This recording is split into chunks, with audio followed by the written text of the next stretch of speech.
Alrighty, so let's pick up here in the last portion of. Um, we covered lessons 3, 4, and 5 yesterday, basically. Now let's pick up on lesson 6. Dedication and preparation for the fair. So, even though the fair is not going to open on time in its original projected date of, 1892, the city of Chicago on October the 10th, to commemorate Columbus's 400th landing, one of the anniversary of his landing, open up the fairgrounds and dedicate the grounds for the fair. 100,000 people show up to dedicate the site. And it is the official declaration of Columbus Day as a national holiday in honor of Christopher Columbus and Italian Americans. Now, a little known fact is that part of the genesis of Columbus Day was actually as a memorial to the victims of the worst racially motivated hate crime in American history. In the 1870s, a group of Italians had been lynched, that's hanged without a trial or without being arrested, in Louisiana by the Ku Klux Klan. And in response to this, the U.S. government dedicated a holiday specifically to honor their memories and the contributions of Italian Americans as a whole. The dedication day is also the first use of the Pledge of Allegiance. Same thing we say every day at school, a little bit altered in some of the words over time, but it's still the same basic concept. Now, it is also announced at the dedication that the unifying thing that to make all of the great buildings at the fair sort of the same, even though they're all going to be different from different architects, they will all be painted white. In order to make this process happen, the organizers of the fair invented spray paint. So spray paint comes out of the Philadelphia World Expo, or sorry, the Chicago World Expo. Let's go back to George Washington Ferris. Well, he had twice come to Burnham and twice been turned down. The third time, he shows up and Burnham has no better solution. And he's like, as long as somebody pays for your crazy wheel of death, go ahead. He had a backer, I think a banker from St. Louis had put up the money. And they begin constructing the Ferris wheel in the winter of 1892, which, by the way, was the coldest winter in recorded Chicago history. Here's a picture of the wheel being built, which is so you can see kind of an idea of like the size of it compared to the buildings and stuff around it. The ground was so cold that they actually had to dynamite it in order to put down the foundations of the Ferris wheel. The main axle was the biggest piece of metal ever forged at 89,000 pounds. And there's a picture of a bunch of guys standing up here. And yes, none of them are wearing safety harnesses. They're just standing up there, because that's what guys do. They just randomly stand up there. It would hold over 2,100 people at a time, and it was 246 or 264 feet in diameter. And it is a combination of both breathtakingly beautiful and stunningly terrifying. Here is a picture of it when it is completed. You can get a perspective of how big it is just by looking at the stuff around it. Okay, this down here, by the way, this is an ice roller coaster. Yep, there's people in the cars. Look at that. There's some guy. Yep, he's going to. You would never be able to pull something like this off today. The first time that they tested it was the first time that people got on. So, yeah, safety not so much. Okay. Now in 1893, there are changes afoot. The country's got a new president again. That is the returning Grover Cleveland, who is greeted after his inauguration, by the Panic of 1893 caused by Benjamin Harrison's silver policy. And not only does the economy collapse, but violent crime is up across the country.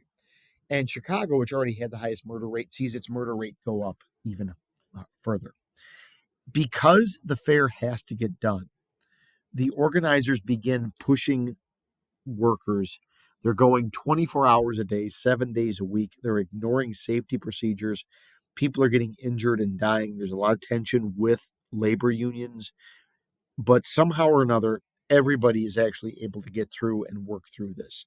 Stress does not make for happy people. The opening ceremony, the newly reelected President Grover Cleveland shows up and turns on the AC power to celebrate America's new vision of hope and prosperity and dreams. Somewhere between 2 and 300,000 people ended up showing up on the opening day. 46 countries in total were present at the fair, which is more than were at the Philadelphia World Expo, more than was at Paris. All 42 U.S. states and 4 U.S. territories have they have displays around the fair. There are parades through the streets of the city of Chicago. There are parades on Lake Michigan and on the Chicago River. Spain, in honor of the event, sent over exact replicas of the Nina, the Pinta, and the Santa Maria, Columbus's 3 ships. Not to be outdone, Norway sent over an exact copy of a boat known as the Gokstad ship. It had been dug up from some blue clay in Gokstad, Norway, perfectly preserved. Now, again, sort of have to understand and realize the aspect of this. Why are the Norwegians coming over in this ship? Number one, it's cool. Number two, to sort of point out the fact that we're going to celebrate Columbus's 400th anniversary, but Leif Erikson had arrived almost 500 years earlier than Columbus. Just saying. And there's this. This is the Empire Express, New York's contribution to the World's Fair. It set the world land speed record at 112 miles an hour. It could get from New York to Chicago in 21 hours.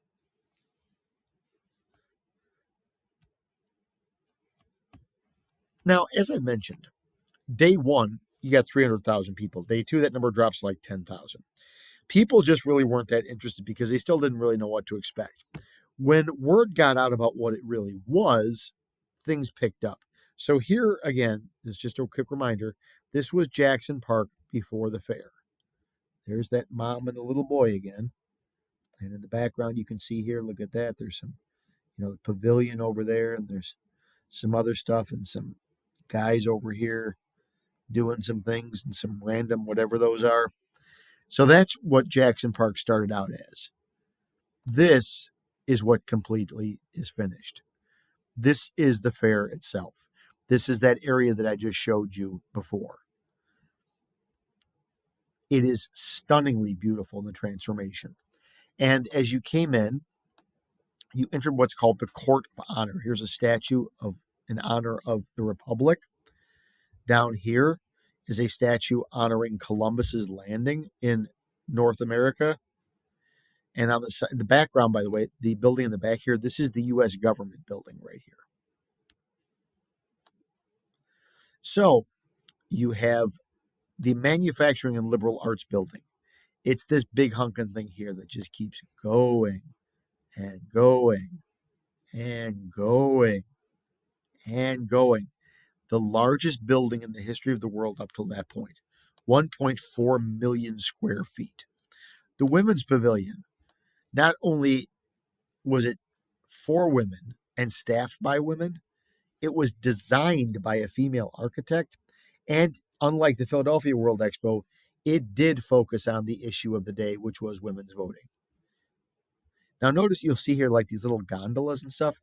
These little yachts are all electric powered, little electric boats running all over the place at the fairgrounds. The fisheries building, maybe the weirdest one out of any of them, very cool.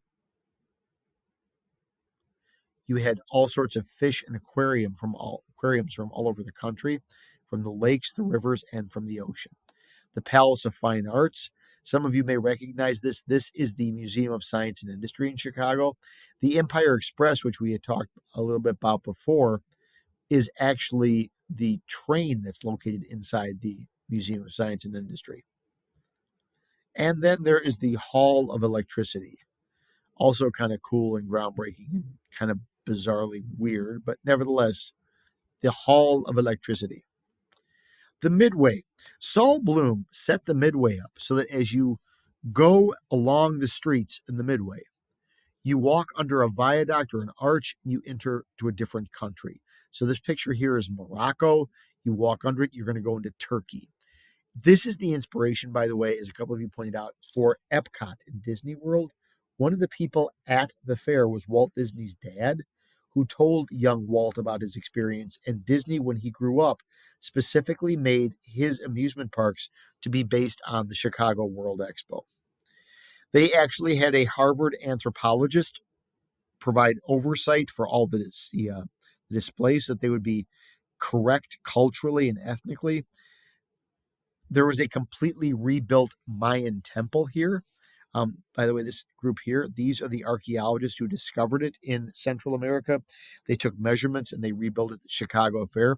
I bet you guys didn't realize that the Mayans worshipped SpongeBob, and apparently that the Mayan temples were creeper spawns. Okay. And then there's the Ferris wheel itself. Here's a picture of the wheel again as people were loading into it. It's just enormously huge. Over here is the Egyptian display building.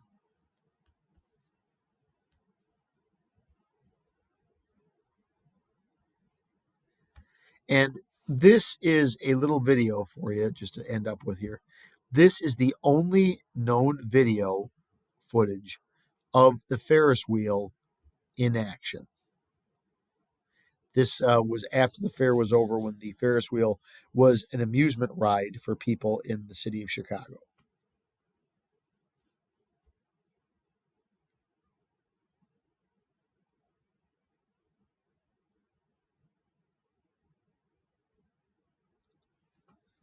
Alrighty. So this pretty much concludes what we're going to be covering on the exam. And we'll pick it up from there. And after we get back from Christmas, study, study, study. Peace and love.